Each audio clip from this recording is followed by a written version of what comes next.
كو سبب رئيسية بوكو تشونا جنجان بمقابلني بعد بيجم افرو امل ريزيوي بن كفراوانيت كرين امل ريزيوي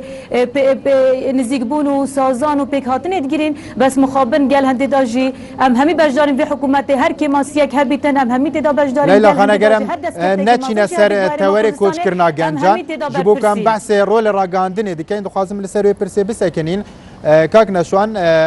ليلى خان بيجت ارمان جامني انكو غوتنا من بياما من اوكو نك راغاندن داش بلكو مترسيك بهمان اوا رولك وصاديتك او مترسيا داش سرير ما كرتساني راغاندن جي او مترسيا بنك كو راغاندن داش بالضبط جاب رنگك جدا يعني نكون بشي كاك مراد براستي دامكو بله كاك مراد من دست بگا ماجا پیدا کو پرسک یا قیرانک بیت روژاوی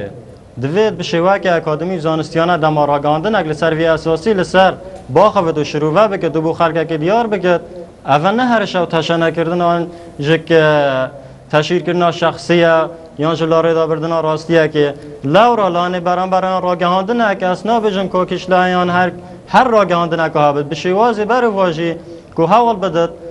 و مثلا یاسایی به شواز اکیدی و برو واجی لبیش چاوی خلقی به شواه که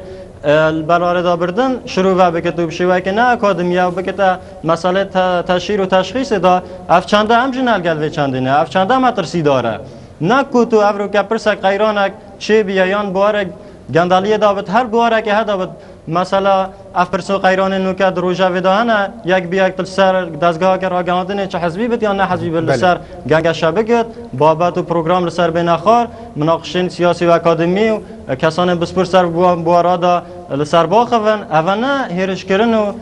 تشهیر کردن لانه برام بله لیلا خان دراگاندنه دا دماکو کریز